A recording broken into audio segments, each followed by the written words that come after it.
만물의 근원 우리 하나님께 모두 나아갑시다. 구원의 반석이신 우리 주님께 기쁨으로 예배합시다. 기도합니다. 명절 끝날 곧 큰 날에 예수께서 서서 외쳐 이르시되 누구든지 목마르거든 내게로 와서 마시라. 나를 믿는 자는 성경의 이름과 같이 그 배에서 생수의 강이 흘러나오리라.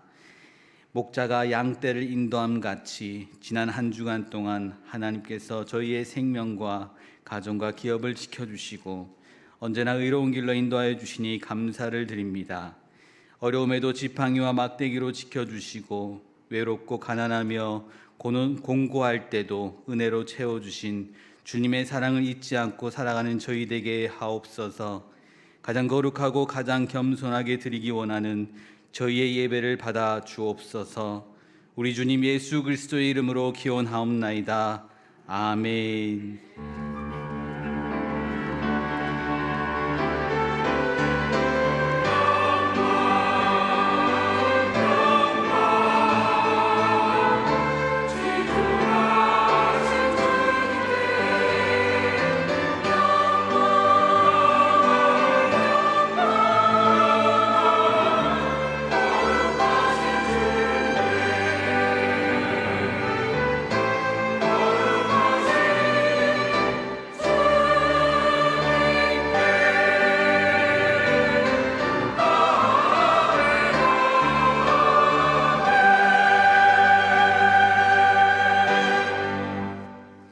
찬송가 586장을 다 함께 찬양하겠습니다.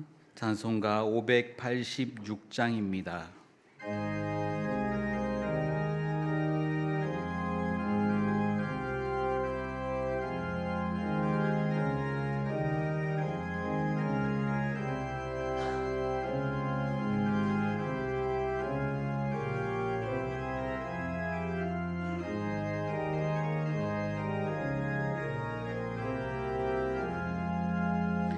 어느 민족 누구게나 결단할 때 있나니 참과 거짓 싸울 때에 어느 편에 설 건가.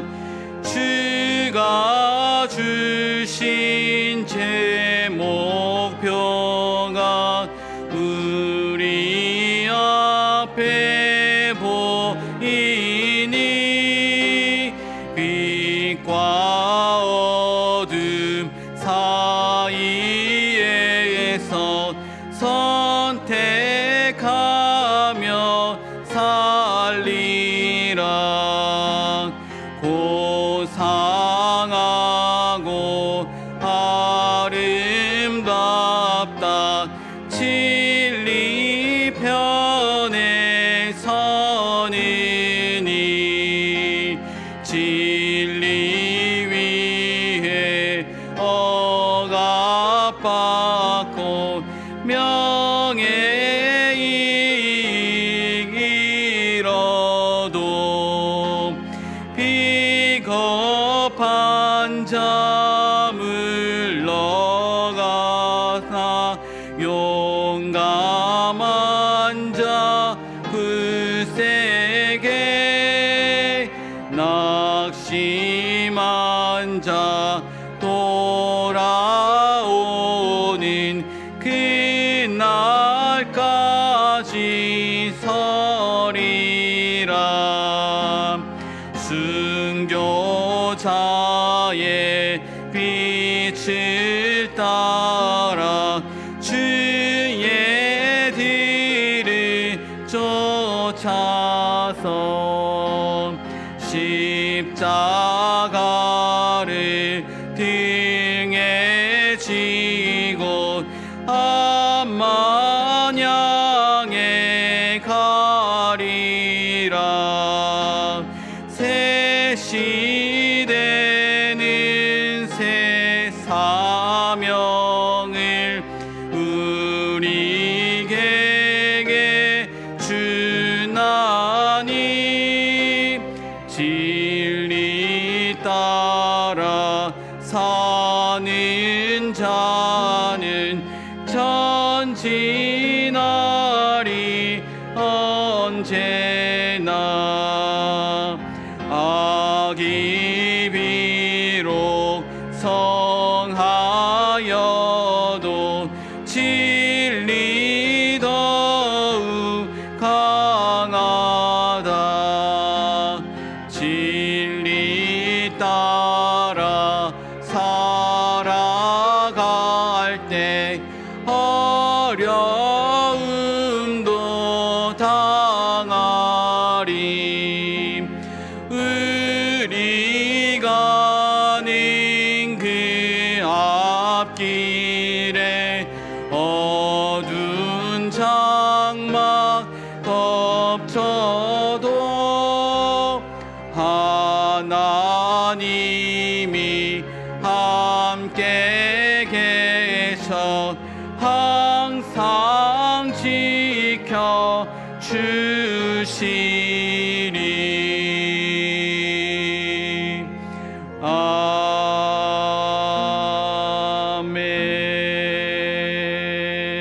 아멘.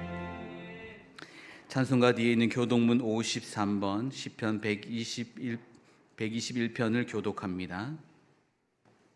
교독문 53번 시편 121편입니다. 내가 산을 향하여 눈을 들리라. 나의 도움이 어디서 올까? 여호와께서 너를 실족하지 아니하게 하시며 너를 지키시는 이가 졸지 아니하시리로다.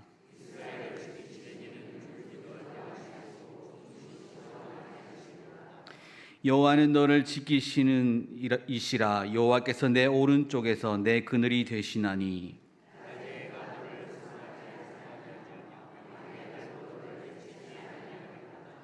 여호와께서 너를 지켜 모든 환난을 면하게 하시며 또 내 영혼을 지키시리로다.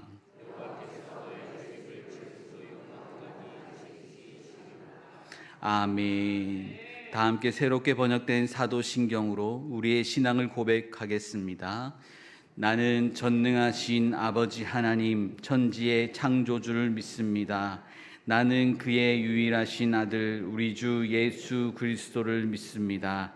그는 성령으로 잉태되어 동정녀 마리아에게서 나시고 본디오 빌라도에게 고난을 받아 십자가에 못 박혀 죽으시고 장사된 지 사흘 만에 죽은 자 가운데서 다시 살아나셨으며 하늘에 오르시어 전능하신 아버지 하나님 우편에 앉아 계시다가 거기로부터 살아있는 자와 죽은 자를 심판하러 오십니다. 나는 성령을 믿으며 거룩한 공교회와 성도의 교제와 죄를 용서받는 것과 몸의 부활과 영생을 믿습니다. 아멘.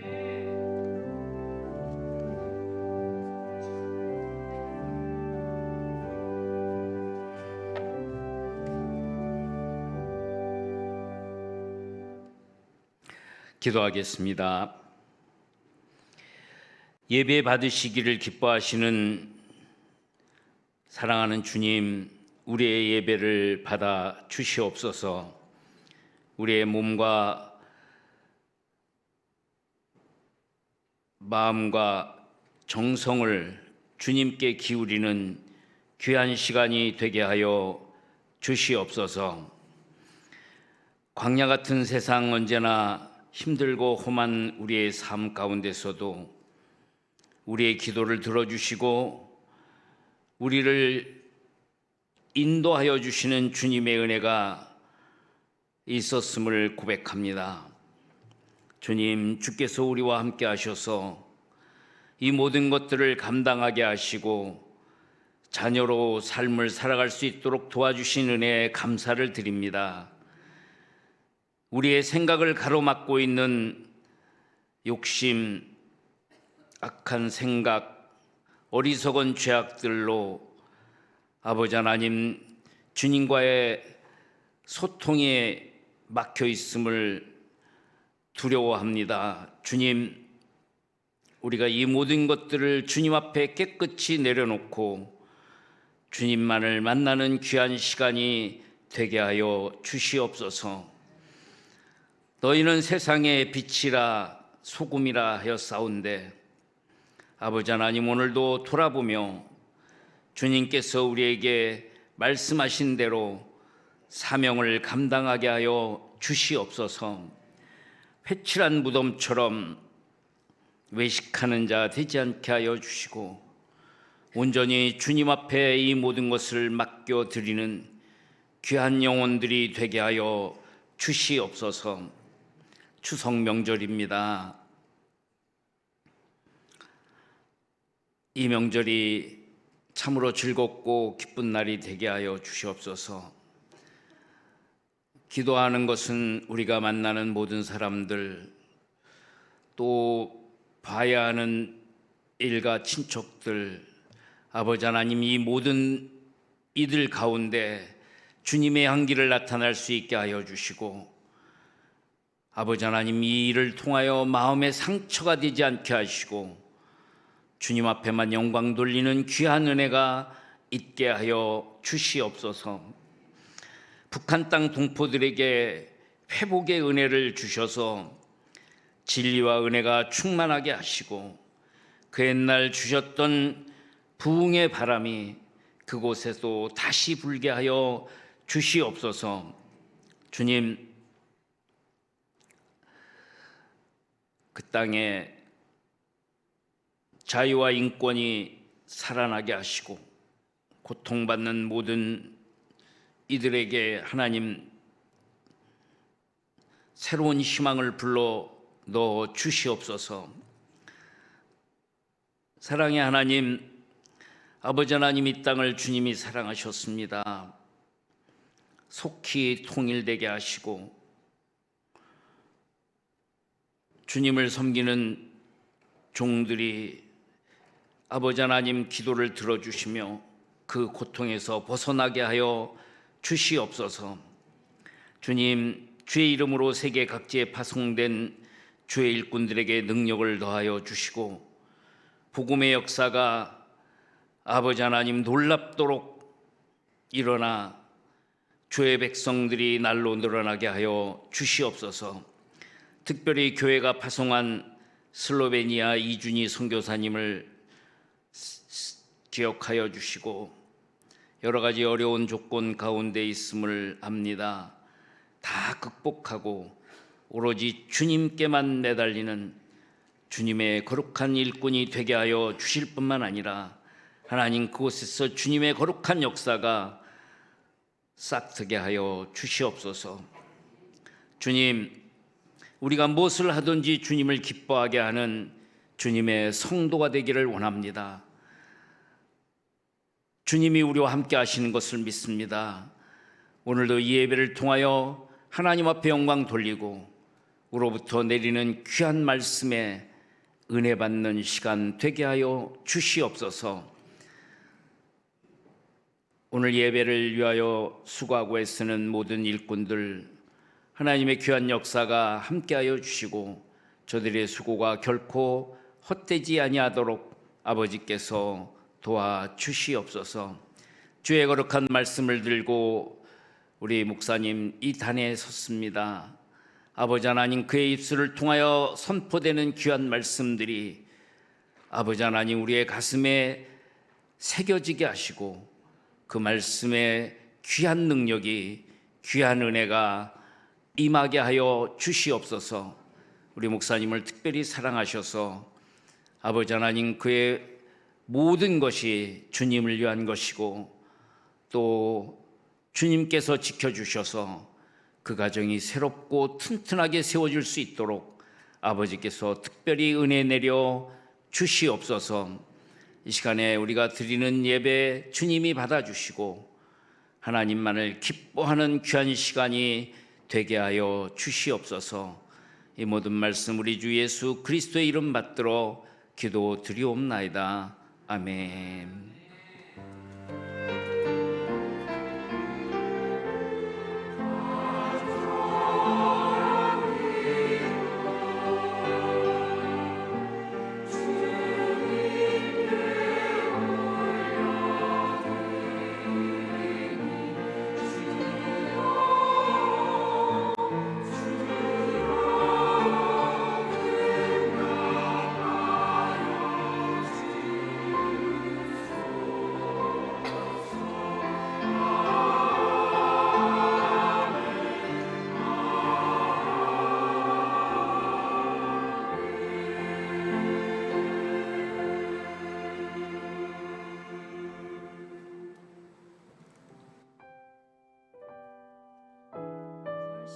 교회 소식입니다. 오늘은 성령 강림절 후 17째 주일입니다. 다음 주일은 성령 강림절 후 18째 주일입니다. 추석 연휴 기간 예배 안내입니다. 추석 명절 연휴로 인해 오늘 오후 찬양 예배는 가정 예배로 드립니다. 16일 월요일부터 18일 수요일까지 새벽 기도회는 개인 기도 시간으로 가집니다. 18일 수요일 수요 예배는 저녁 예배만 드립니다. 추석 명절 가정 예배 순서지가 안내석에 준비되어 있습니다. 엘리베이터 이용 안내입니다. 본관 엘리베이터가 고장 및 수리 관계로 이용하실 수 없습니다. 노약자분들께서는 과관련센터 쪽 엘리베이터를 이용해 주시기 바랍니다. 구역 예배의 안내입니다. 각 구역별로 모임에 힘써 주시기 바랍니다.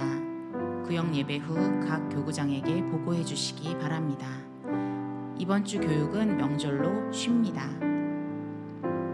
중보기도 모임 안내입니다. 18일 수요일 모임은 휴회, 25일 수요일은 정상 진행합니다. 매월 마지막 주 수요일은 휴회합니다. 세례 및 입교 안내입니다.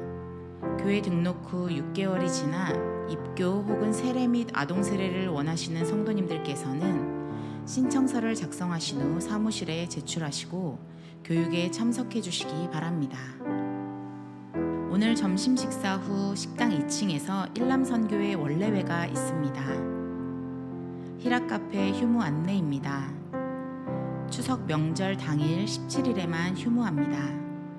당일 외에는 운영하니 많은 이용 바랍니다. 제15회 예술융합치유 희락음악회가 21일 토요일 오전 11시 희락카페에서 있습니다. 다음 주일 22일 오후 1시 20분 1층 과관련실에서 당회로 모입니다. 서울 동북로의 남선교회 연합회 선교를 위한 찬양 합창제가 22일 주일 오후 2시 30분 광릉내교회에서 있습니다. 주일 점심 식사 배식 및 봉사 담당으로는 이번 주는 추석 명절로 인해 없습니다. 다음 주는 동부 1-1A 구역 이옥분, 지미화, 신혜란, 박신자, 문정래 권사님께서 섬겨주십니다. 이상으로 교회 소식을 마칩니다. 광릉내교회 성도 여러분, 힘내세요. 주님께서 하십니다. 반가운 소식이 있습니다. 출산한 두 가정이 있습니다. 더샵 1구역 조형규 김영은 성도님과 신창 1구역 김기문 최서연 성도님의 가정에서 등남하였습니다. 이 가정을 위하여 축하해 주시고 잘 양육할 수 있도록 기도해 주시기 바랍니다. 찬송가 559장을 다 함께 찬양하겠습니다. 찬송가 559장입니다.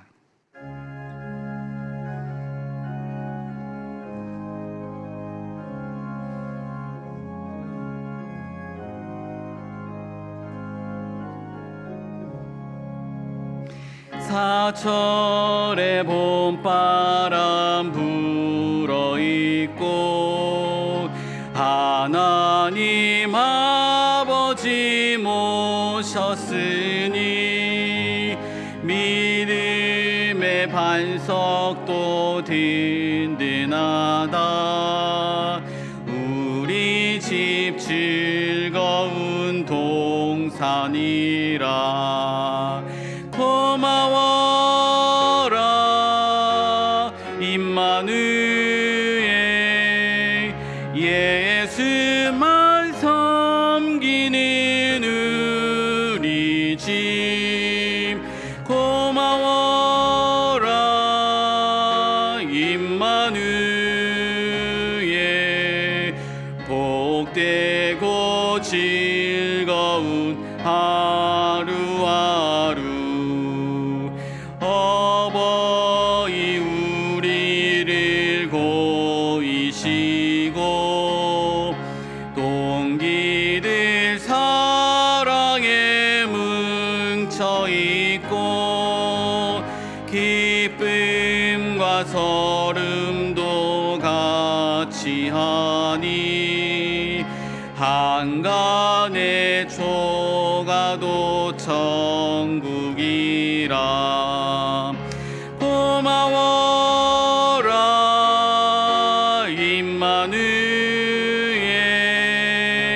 예수만 섬기는 우리 집. 고마워라 임마누엘, 복되고 즐거운 하루하루.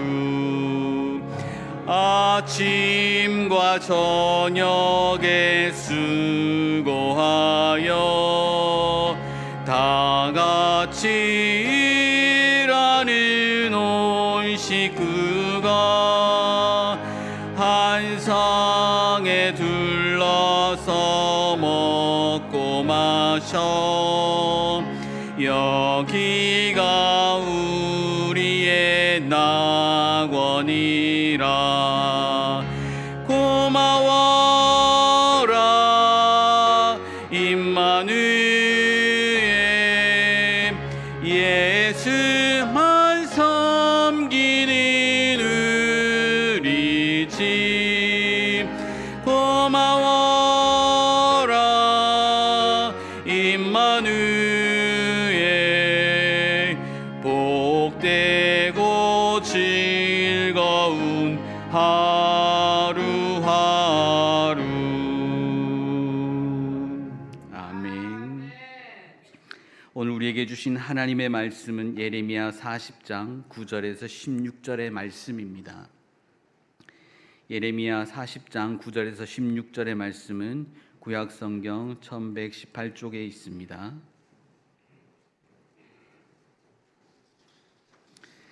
기록된 하나님의 말씀입니다. 사반의 손자 아이감의 아들 그다랴가 그들과 그들의 사람들에게 맹세하여 이르되, 너희는 갈대아 사람을 섬기기를 두려워하지 말고 이 땅에 살면서 바벨론의 왕을 섬기라. 그리하면 너에게 유익하리라. 보라, 나는 미스바에 살면서 우리에게로 오는 갈대아 사람을 섬기리니 너희는 포도주와 여름 과일과 기름을 모아 그릇에 저장하고 너희가 얻은 성읍들에 살라 하니라. 모압과 암몬 자손 중과 에돔과 모든 지방에 있는 유다 사람도 바벨론의 왕이 유다에 사람을 남겨둔 것과 사반의 손자 아이감의 아들 그다랴를 그들을 위하여 세웠함을 듣고 그 모든 유다 사람이 쫓겨났던 각처에서 돌아와 유다 땅 미스바에 사는 그다랴에게 이르러 포도주와 여름 과일을 심히 많이 모으니라. 그다랴 총독을 가레아의 아들 요하난과 들에 있던 모든 군 지휘관들이 미스바에 사는 그다랴에게 이르러 그에게 이르되, 암몬 자손의 왕 바알리스가 내 생명을 빼앗으려 하여 느다냐의 아들 이스마엘을 보낸 줄 내가 아느냐 하되, 아이감의 아들 그다랴가 믿지 아니한지라. 가레아의 아들 요하난이 미스바에서 그다랴에게 비밀이 말하여 이르되, 청하노니 내가 가서 사람이 모르게 느다냐의 아들 이스마엘을 죽이게 하라. 어찌하여 그가 내 생명을 빼앗게 하여 내게 모인 모든 유다 사람을 흩어지게 하며 유다의 남은 자로 멸망을 당하게 하랴 하니라. 함께 읽겠습니다. 그러나 아이감의 아들 그다랴가 가레아의 아들 요하난에게 이르되, 내가 이 일을 행하지 말 것이니라. 내가 이스마엘에 대하여 한 말은 진정이 아니니라 하니라. 아멘.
기도하겠습니다. 하나님을 찬양합니다. 저희의 찬양을 받으시고 수고한 할렐루야 찬양대 위에와 광릉수부 오케스트라 위에 은혜 베풀어 주옵소서. 이제 말씀 듣습니다. 성령님께서 온전히 역사하여 주옵소서. 우리 주님 예수 그리스도의 이름으로 기도합니다. 아멘. 우리 추석 명절이 시작되었는데 우리 옆에 있는 분들에게 힘내세요. 추석에도 주님께서 하십니다. 한번 인사합니다. 힘내세요. 추석에도 주님께서 하십니다. 오늘 말씀하고도 연결이 되는 인사인데 우리 추석에 서로에게 기쁨을 줄 수 있도록 다시 한번 주변에 기쁨 주며 삽시다. 한번 인사합니다. 주변에 기쁨 주며 삽시다. 오늘 말씀의 제목이 참 도발적입니다. 난 사람을 믿지 않아. 난 사람을 믿지 않아. 참 도발적이죠. 어떤 의미인지 여러분 아시겠습니까? 이렇게 한번 묻고 싶습니다. 여러분 주변에는 믿을 만한 사람이 있으십니까? 여러분은 믿을 만한 사람을 가지셨습니까? 제가 광릉내 교회에서 24년을 목회하고 얻은 결론이 있습니다. 그것은 사람은, 인간은 긍휼의 대상은 될지언정 믿음의 대상은 되지 못한다라는 것입니다. 사람을 불쌍히 여길 수는 있어도 절대적으로 믿을 수는 없는 존재인 것 같습니다. 여러분도 경험하시겠지만 가장 의지했던 사람에게서 뒤통수를 맞는 경우가 많습니다. 마음을 주고 가장 많이 대화했던 사람에게서 이런 표현이 적절하지 못할지 모르는데 칼을 꽂힘을 당하는 경험을 합니다. 가장 많은 교제를 하고 가장 많은 대화를 했는데 그 사람이 내 등에 칼을 꽂는 것입니다. 그러고 보니 특별히 잘해주고 특별히 가까이 오는 사람도 믿을 수가 없습니다. 뭔가 목적이 있어서 가까이 오는 거 아닌가? 뭔가 이유가 있으니까 나를 이용해 먹으려고 하는 그 마음 때문에 나에게 잘해주는 것 아닌가라는 생각이 들기도 합니다. 지금은 좋아졌지만 그래서 한동안 대인 기피증을 앓을 정도까지 사람에 대한 신뢰가 바닥이었던 때가 있습니다. 왜 이 말씀을 드리는가 하면 오늘 본문을 읽으면서 묵상하는데 그 말이 마음속에 큰 울림으로 기억되는 겁니다. 난 사람을 믿지 않아. 난 사람을 믿지 않아. 지난번 저희 교회에서 시찰회가 있었습니다. 개회 예배 때 설교 부탁을 받고 제가 설교를 하는 중에 모인 목사님과 장로님들에게 이야기를 하는 중에 모세를 언급했습니다.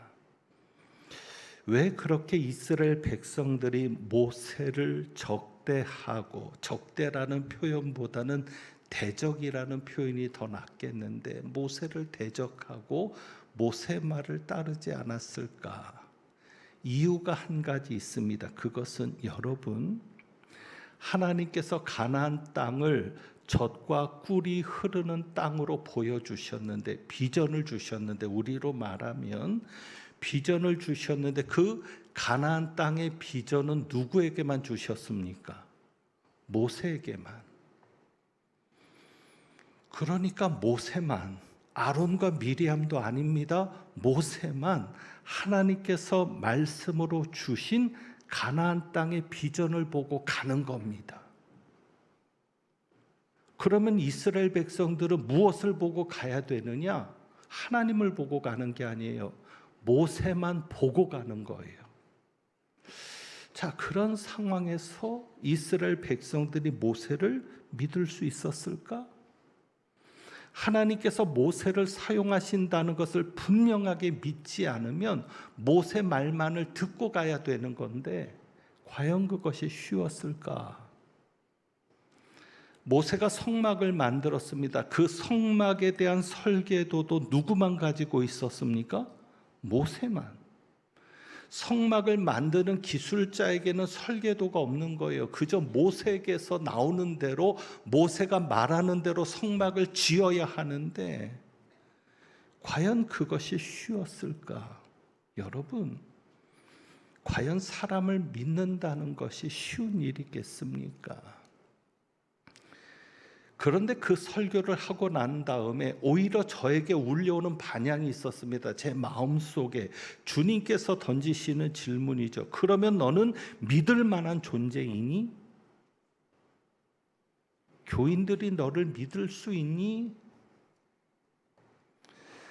그래서 오늘 말씀을 통해서 여러분이 두 가지를 좀 정리하면 좋겠습니다. 정말 믿을 사람 없잖아요. 그런데 과연 나는 누구를 믿을 수 있을까? 내 주변에 믿을 만한 존재가 있는지를 좀 생각해 보면서 나는 그렇다면 다른 사람에게 믿을 만한 존재인가도 좀 생각해 보셔야 합니다. 나는 다른 사람들이 나를 믿을 수 있는 존재인가? 그리고 또 한 가지, 오늘 본문을 통해서 이 인간을 신뢰하는 것과 관련해서 오늘도 우리가 주님께서 하십니다라고 인사했는데 주님께서 하시는데 어느 때는 사람을 통해서 하시거든요. 주님이 그냥 하시는 게 아니라 누군가를 세워서 누군가를 통해서 일하시는 겁니다. 그렇다면 하나님께서 나를 사랑하실 때 나를 위해서 누군가를 세워주지 않으시겠습니까? 그러니까 나는 사람을 안 믿어, 난 사람을 믿지 않아, 그렇게만 말하면 어려워지는 게 뭐냐면 하나님께서 내게 붙여주신 사람도 있다 없다? 있다. 그러면 그 사람은 믿어야 할 거 아닙니까? 오늘 본문을 보면 하나님께서 붙여주신 사람들이 나오거든요. 그러면 우리에게 필요한 것이 무엇일까? 하나님이 누군가를 통해서 나를 위해 역사하신다면 그러면 누군가를 나에게 붙여주셨을 텐데 나에게 붙여주신 사람을 내가 어떻게 구별할 수 있을까? 그것도 중요한 문제죠. 오늘 우리는 세 사람을 만나려고 합니다. 3명의 사람입니다. 오늘 주보에 가정예배 말씀에 오늘 본문이, 주일 본문이 오늘 설교 본문이죠. 우리가 쭉 그렇게 묵상을 해왔습니다. 근데 오늘 이야기는 사건에 대한 기록들입니다. 그러니까 직접적인 어떤 설교나 하나님의 말씀이 있는 건 아니에요. 그냥 어떤 사건들이 베풀어지는 거예요. 그래서 우리는 세 사람에게 일어난 사건들을 보면서 그 사건에 대한 이야기를 해 나가려 합니다. 그러니까 어떻게 보면 그냥 옛날 이야기 같은 그런 설교입니다. 역사 이야기 같은 그런 설교입니다. 그래서 우리는 세 사람에게 관련된 이야기를 보려 하는데 첫 번째 사람은 예레미야죠. 제가 설교 때 설명드렸던 대로 애굽 군대가 시드기야 왕의 도움 요청을 받고 북상을 합니다. 이스라엘 쪽으로, 유다 쪽으로 올라오니까 바벨론 군대가 잠깐 예루살렘을 포위했던 것을 풀고 애굽을 대적하려고 가는 겁니다. 이 상황에 바벨론 군대의 포위가 풀렸을 때 예레미야는 예루살렘을 떠납니다. 예루살렘에 함께 있던 예레미야가 바벨론 군대가 물러가니까 떠나서 베냐민 지파 땅으로 갔다가 거기서 또 체포가 되는 겁니다. 도피죄로 체포가 됩니다. 그러니까 예레미야의 삶은 하나님의 말씀을 전하면서 감옥에 갇혔다가 풀려났다가 이런 것도 반복되는 삶인데, 이번에는 심각한 위기에 처합니다. 신하들이 예레미야를 진흙 구덩이에 던져 넣은 겁니다. 감옥에 가둔 게 아니라 진흙 구덩이에 던져 놨습니다. 먹을 것도 없고 마실 물도 없는 진흙 구덩이. 그러니까 결국 뭐요? 예레미야를 죽이려고 하는 거죠. 그럴 때 하나님이 누군가를 세우지 않았다면 예레미야는 죽었을 겁니다. 그때 등장하는 인물이 에벳멜렉입니다. 그래서 39장에 그런 내용들이 다 나오고 그 앞장부터 여러분이 쭉 읽어보시면 그 스토리들이 나옵니다. 에벳멜렉이 시드기야 왕에게 간청을 해서 예레미야를 끄집어내 주는 겁니다. 그리고는 시위대들에 갇히게 합니다. 그러니까 좀 더 나은 환경에 갇히게 하죠. 자유를 얻은 것은 아닙니다. 시드기야 왕은 2번이나 예레미야에게 조언을 구하죠. 그런데 예레미야의 메시지는 한결같습니다. 어떤 조언을 구하더라도 메시지는 하나입니다. 바벨론에게 항복해라. 그러면 살 것이다. 만약에 항복하지 않으면 예루살렘이 망할 것이다. 그런데 실제로 예루살렘이 멸망을 합니다. 예루살렘이 멸망을 하니까 바벨론 군대가 예루살렘에 들어와서 예레미야가 잠시 풀려납니다. 명예롭게 느부사라단이라는 사령관에 의해서 명예롭게 감옥에서 풀려 나왔는데, 문제는 다시 체포가 되는 겁니다. 왜 체포가 되느냐면 예레미야가 석방이 됐는데 밑에 있는 부하 장군들, 군사들이 잘못해가지고는 예레미야까지 체포한 사건이 뭐냐면, 바벨론의 포로들을 끌고 가기 위해서 유다 백성들을 다 사로잡으라는 명령이 떨어진 겁니다. 자, 잡아들여라. 포로로 가지고 간다. 그래서 힘없는 자들은 남겨놓고, 힘없는 자들, 가난하고 힘없는 백성들만 남겨놓고 유력한 자들이죠. 지식 있고 권력 있고 돈 있고 이런 힘 있는 자들만 바벨론으로 사로잡아 가려고 하는데, 그때 이 하급 관리들이 명령을 잘못 수행해서 그때 예레미야까지도 붙잡혀 간 겁니다. 그러다가 어디에서 살려나게 되냐면 40장 1절을 보시죠. 40장 1절, 사령관 느부사라단이 예루살렘과 유다의 포로를 바벨론으로 옮기는 중에 예레미야도 잡혀 사슬로 결박되어 가다가 어디에서? 라마에서 풀려난 후에, 라마에서 풀려나는 거예요. 그러니까 예루살렘 북쪽의 라마라는 지역에서 포로를 분류하는 작업을 하는 겁니다. 유력한 자들만 데리고 가야 되니까. 그러는 중에 예레미야를 발견한 거죠. 석방된 예레미야를 발견해서 느부사라단이 다시 예레미야를 풀어주는 겁니다. 그리고는 예레미야를 불러다가 대화를 나눴던 장면이 2절부터 나오는 거죠.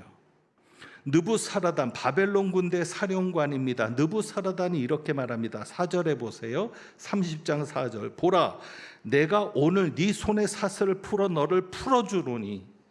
두 가지 제안을 합니다. 첫 번째 제안은 뭐냐면, 만일 네가 나와 함께 바벨론으로 가는 것을 좋게 여기거든 가자. 내가 너를 선대하리라. 예루살렘이 예레미야가 계속 얘기했던 주제가 뭐예요? 바벨론에게 항복해라. 그래야 산다. 그러니까 이 느부사라단이 제안한 게 뭐예요? 나와 함께 바벨론으로 가자. 내가 너를 선대할 것이다. 그러니까 바벨론으로 가면 너는 앞으로 잘 살게 될 거야. 나랑 함께 가자. 이렇게 얘기하고, 또 한 가지 제안은 이겁니다. 만일 네가 그것을 좋지 않게 여기면, 나와 함께 바벨론으로 가는 것을 좋지 않게 여기거든 그만두라. 온 땅이 네 앞에 있으니 네가 좋게 여기는 대로 옳게 여기는 곳으로 갈지니라. 그러니까 두 가지 제안을 한 거죠. 나와 함께 바벨론으로 가든지 이곳에 남든지 해라. 온 땅이 네 앞에 있으니까 네가 마음대로 원하는 곳에 가서 살아도 돼. 그런데 한 가지 추천을 합니다. 그 추천이 뭐냐면 5절이죠. 예레미야가 아직 돌이키기 전에 그가 다시 이르되 너는 바벨론의 왕이 유다 성읍들을 맞도록 세운 사반의 손자 아히감의 아들 그달에게로 돌아가서 그와 함께 백성 가운데 살거나 네가 원하는 곳으로 가서 살아. 그러면서 한 가지 인물을 추천해 주는 게 그게 그다랴입니다. 그다랴는 바벨론 왕이 유다를 다스리기 위해서 유다 사람으로 세운 총독입니다. 네가 그에게서 가서 살아도 돼. 그래서 예레미야가 그다랴에게로 가서 사는 거죠. 자, 그런데 이제 뒤에 가서도 얘기하겠지만 그다랴가 살해를 당합니다. 죽임을 당해요. 그러니까 바벨론이 세운 총독이 죽임을 당하니까 바벨론이 앙가품을 할 것을 두려워해서 백성들이 애굽으로 피난을 가는 겁니다. 애굽으로 피난을 갈 때 누구도 같이 데리고 가요? 예레미야도 같이 데리고 가요. 그것이 뒤에 있는 내용입니다. 이제 수요일까지 말씀이 42장 12절인데 42장 12절까지 여러분이 읽어보시면 좋겠습니다. 예레미야에서도 예레미야의 설교는 바벨론에게 항복하라는 겁니다. 너희가 살기 위해서 애굽으로 왔지만 하나님은 애굽도 망하게 하실 것이다라고 설교합니다. 하나님이 애굽의 왕들과 애굽의 신들을 망하게 할 것이다. 애굽은 쉽게 침략하지 못하는 자연 환경이 있습니다. 바다가 있고 사막이 있어서 쉽게 군대가 침략해 오지 못할 것이라 생각하지만 하나님은 애굽도 망하게 하기로 작정했다. 오직 무엇만이? 바벨론에게 항복하는 것만이 살 길이다. 그러면서 여러분이 뒤에 예레미야서 뒷부분을 보면 애굽뿐만 아니라 여러 민족들에 대해서 하나님께서 주시는 메시지가 나옵니다. 심지어는 바벨론까지 망할 것을 예언합니다. 어쨌거나 바벨론에게 항복하라고 하는 것에 대한 그것 때문에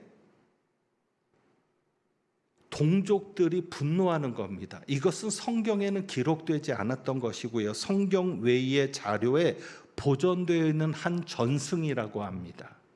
그 전승에 따르면 대략 주전 570년 경으로 그렇게 보여진다고 하는데 예레미야가 애굽에서도 바벨론에게 항복해라 그래야 산다. 애굽도 망할 것이고 그러면 너희도 망할 것이다라는 그 설교에 분개한 이스라엘 백성들이 예레미야를 돌로 쳐서 죽였다고 합니다. 그게 전해져 오는 이야기입니다. 그러니까 애굽에서 돌에 맞아 죽임을 당했다고 전해집니다. 자, 왜 이렇게 예레미야의 죽음까지 이야기했는가 하면 보세요. 예레미야가 어디로 갔으면 잘 먹고 잘 살았을까요? 바벨론. 예레미야는 바벨론으로 가면 잘 먹고 잘 살았을 겁니다. 느부사라단이 보장했잖아요.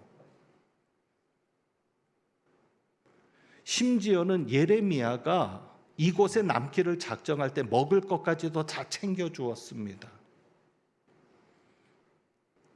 그런데 예레미야는 바벨론을 택하지 않습니다.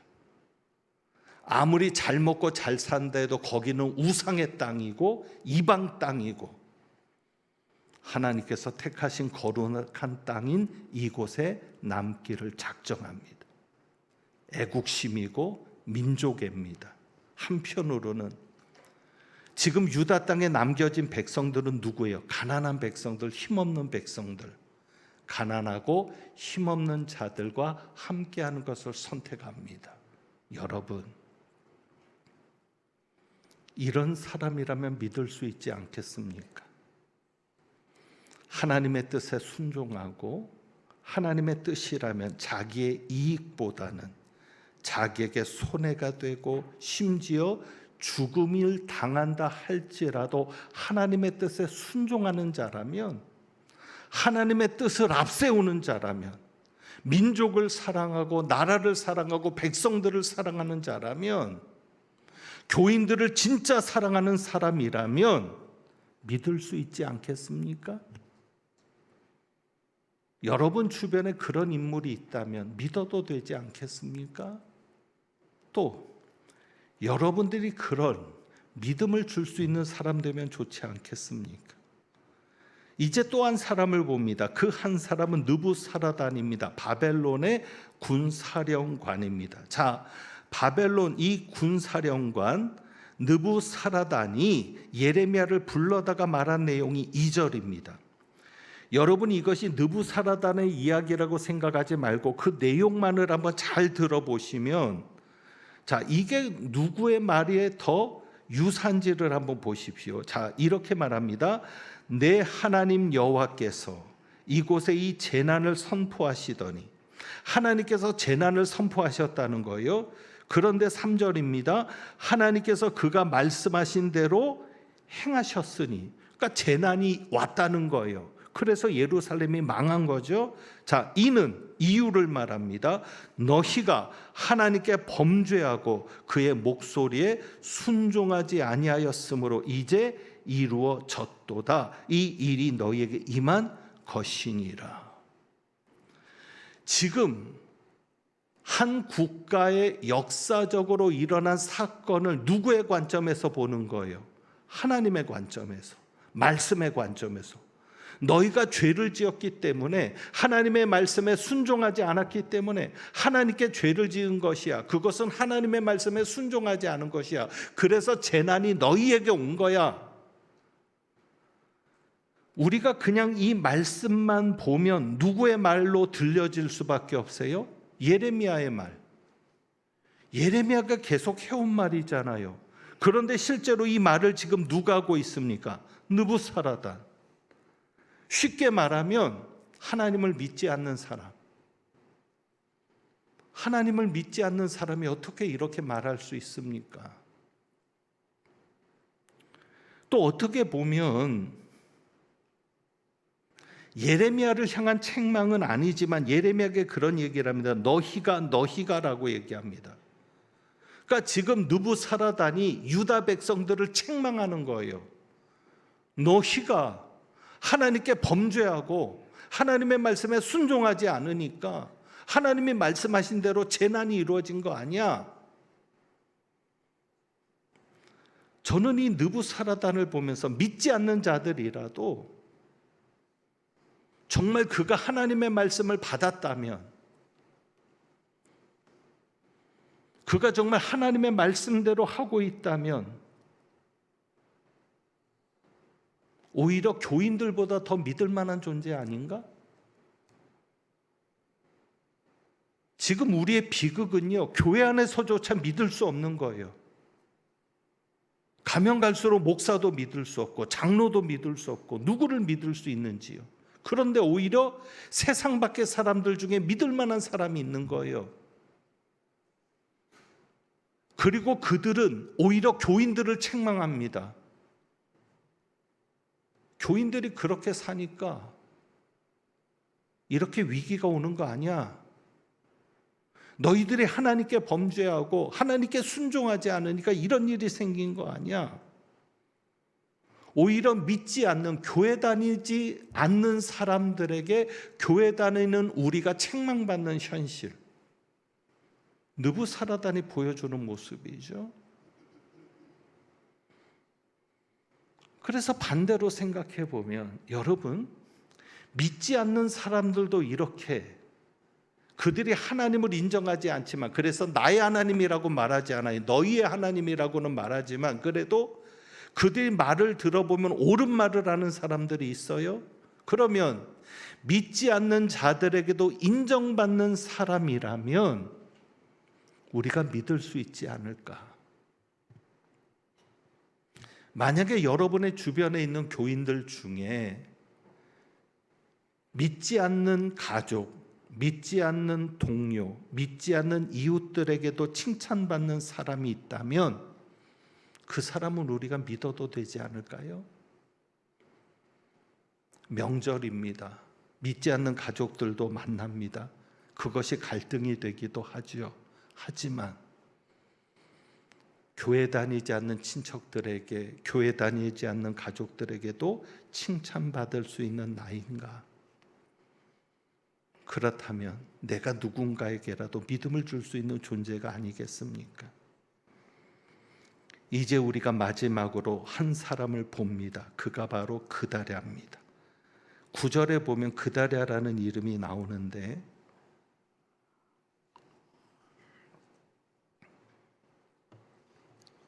이 그다랴라는 이름은 앞에 5절에서도 느부사라단이 예레미야에게 이야기를 한 겁니다. 자, 그래서 바벨론 왕이 그 땅을, 7절에는 그 땅을 맡기고 잡혀가지 않은 빈민입니다. 가난한 사람들을 그에게 위임했습니다. 근데 이 그다랴는 사반의 손자 아히감의 아들, 그냥 누구의 아들로만 끝나는 게 아니라 할아버지의 이름을 얘기를 해요. 사반의 손자.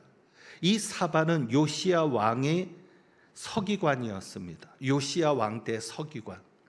그러니까 이 할아버지의 이름을 언급한다는 것은 그 가문의 배경을 이야기하면서 믿음이 있는 가문이다라는 거죠. 믿음의 가정에서 성장해 온 사람.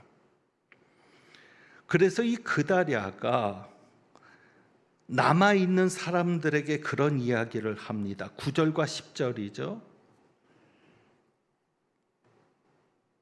너희는 갈대아 사람을 섬기기를 두려워하지 말고 이 땅에 살면서 바벨론의 왕을 섬겨라. 그리하면 너희에게 유익하리라. 보라, 나는 미스바에 살면서 우리에게로 오는 갈대아 사람을 섬기리니 너희는 포도주와 여름 과일과 기름을 모아 그릇에 저장하고 너희가 얻은 성읍들에 살라.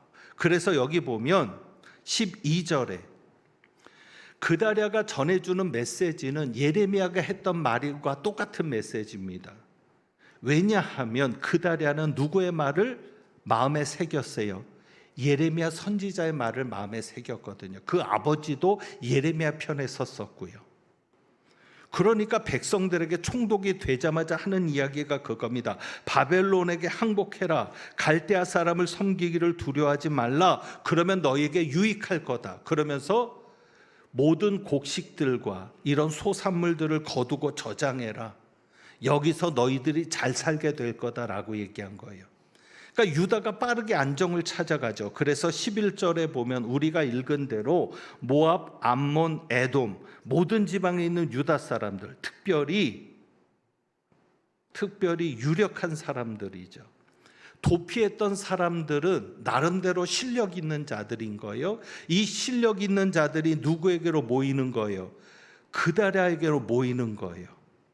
그래서 12절에 나오는 것처럼 그들이 심히 많이 모으니라.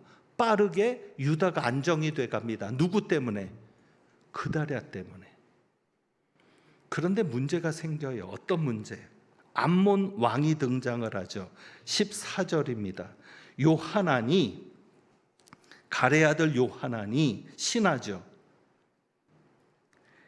이 그다랴를 돕던 그 요하난이 그다랴에게 귀띔을 하는 게 뭐냐면 암몬 자손의 왕 바알리스가 네 생명을 빼앗으려고 느다냐의 아들 이스마엘을 보낸 줄 네가 아느냐. 그러니까 유다가 빠르게 안정을 찾아가니까 불안한 게 누구냐면 암몬입니다. 유다가 정신이 없어야 계속 바벨론에게 공격을 하고 그래야 바벨론이 유다를 신경 쓰느라고 암몬은 나중으로 밀어둘 텐데 유다를 안정시키고 나면 그 다음 차례는 누구라는 거예요? 암몬이라는 거거든요. 그러니까 유다를 혼란스럽게 만들기 위해서 이스라엘 사람인 이스마엘을 유혹해서 누구를 죽이려고 하는 거예요? 그다랴를 죽이려고 하는 거죠. 그래서 그 요하난이 이런 얘기를 합니다. 15절입니다. 요하난이 그다랴에게 이런 요청을 해요. 내가 가서 사람이 모르게 느단의 아들 이스마엘을 죽이게 하라. 만약에 당신이 죽으면 그가 네 생명을 빼앗게 하여 내게 모인 모든 유다 사람을 흩어지게 하며 유다의 남은 자로 멸망을 당하게 하랴. 그러니까 당신이 죽으면 어떻게 된다는 거예요? 유다 사람들이 흩어지고 그 다음에 유다의 남은 자들이 망하게 됩니다. 그러니 당신이 살아야 되는데 나를 보내서 누구를 죽이게 해달라는 거예요? 이스마엘을 죽이게 해주십시오. 그런데 중요한 것은 이겁니다. 14절에도 말합니다. 아이감의 아들 그다랴가 어떻게 한지라? 믿지 아니한지라. 그리고 16절에 요하난에게 그렇게 말합니다. 네가 이스마엘에 대하여 한 말은 진정이 아니니라. 결국 그다랴는 2달 만에 죽임을 당합니다. 여러분, 그달의 문제는 뭐였어요? 믿어야 될 사람은 믿지 않고 믿지 말아야 될 사람은 믿은 것이 문제입니다. 하나님께서는 요한을 보내셨을 수도 있어요. 왜? 그다랴를 지키려고. 그래서 정보를 줬잖아요. 이스마엘이 당신을 죽이려 합니다. 그런데 그다랴는 하나님이 보내주었을지도 모르는 요하난의 말은 믿지 않고 오히려 이스마엘을 믿은 겁니다. 그래서 41장 1절과 2절에 보면 미스바에서 함께 떡을 먹다가, 함께 떡을 먹었다는 얘기는 뭐예요? 밥상을 같이 한 거예요. 자기를 죽인다고 얘기했는데 믿었던 거죠. 결국 죽임을 당합니다. 칼로 쳐 죽였고. 오늘 우리가 쭉 이야기를 보면 하나님께서 가끔 때때로 예레미야를 돕기 위해서 에벤멜렉도 세우고 그다랴를 돕기 위해서 요하난도 세우는데, 중요한 것은 믿어야 될 사람은 믿지 못하고 믿지 말아야 될 사람은 믿으니까 하나님이 원하시는 결과가 나오지 않고 비극적인 결과를 맞는 것을 봅니다. 여러분, 우리가 사람을 믿지 않는 것 중요합니다. 맞습니다. 왜? 우리는 사람보다 누구를 믿어요? 하나님을 믿거든요. 사람은 죄인이니까. 그러나 하나님이 사람을 통해서 역사하실 수도 있는데 하나님이 보낸 사람도 있지 않겠습니까? 그렇다면 우리에게 있어서 필요한 것은 뭡니까? 분별력입니다. 하나님이 내게 주신 사람이 누군지, 원수가 내게 보낸 사람이 누구인지를 분별할 수 있는 지혜를 달라고 여러분이 기도하셔야 합니다. 오늘 말씀을 정리하면 그렇습니다. 우리가 사람을 온전히 믿을 수는 없습니다. 우리는 하나님을 믿습니다. 그래서 여러분이 사람보다 하나님을 믿는 것 중요합니다. 그런데 하나님께서 내게 주신 사람도 있지 않겠습니까? 그래서 지혜도 필요합니다. 그다랴처럼 믿지 말아야 될 사람을 믿어서 비극적인 결과를 당하지 않도록 하나님이 주시는 지혜로 사람을 분별할 수 있기를 원하고, 무엇보다도 여러분 자신이 누군가에게 믿음을 줄 수 있기를 원합니다. 오늘 우리가 그렇게 인사했죠. 주변에 기쁨 주며 삽시다. 여러분이 믿을 만한 사람이 되시고 주변에 기쁨을 주는 사람이 될 수 있기를 원합니다.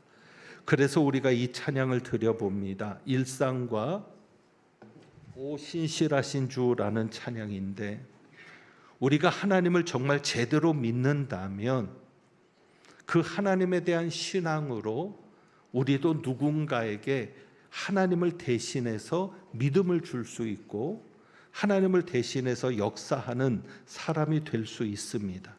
그러기 위해서 우리가 일상 속에서 내가 하나님을 경험할 수 있도록, 그래서 내 작은 삶을 통해서도 하나님을 경험하고 하나님께 영광 돌리는 삶이 될 수 있도록 우리가 이 두 찬양, 오늘 주신 말씀 생각하면서 함께 찬양 드립니다. 찬양하겠습니다.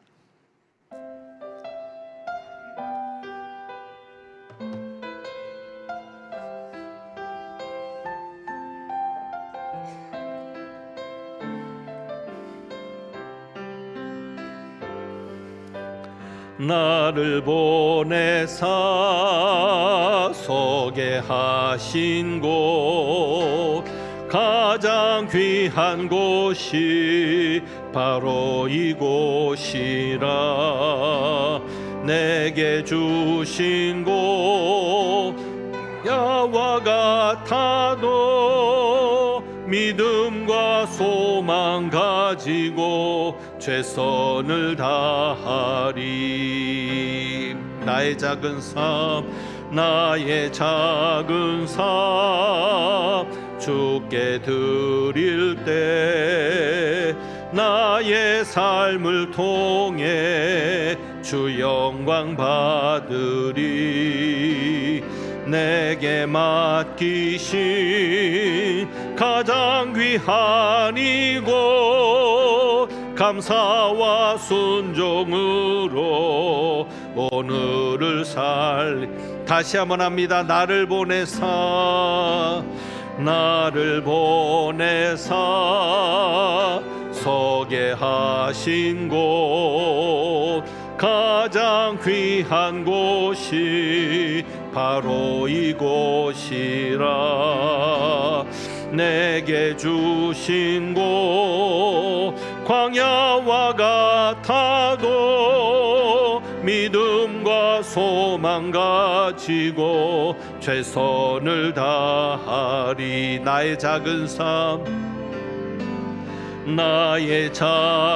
삶 주께 드릴 때 나의 삶을 통해 주 영광 받으리. 아멘. 내게 맡기신 가장 귀한 이곳 감사와 순종으로 오늘을 살리라.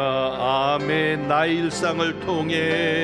나의 일상을 통해 하나님께 영광을 나의 일상을 통해 생명의 복음을 내게 맡기신 이곳 나를 부르신 곳에 하나님의 나라가 이루어지길 원합니.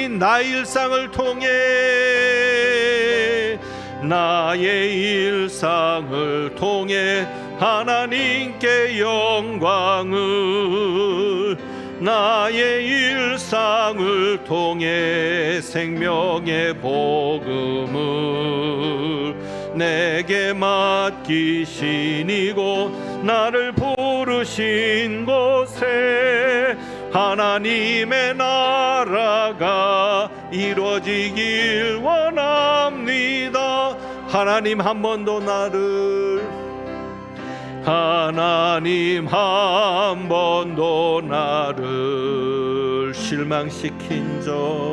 실망시킨 적 없으시고 언제나 공평과 은혜로 나를 지키셨네. 지나온 모든 세월들 돌아보아도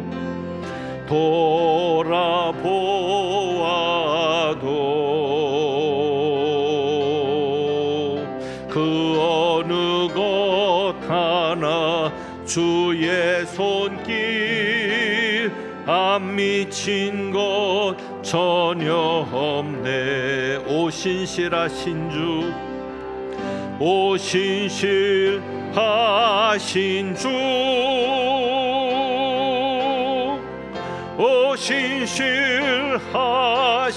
주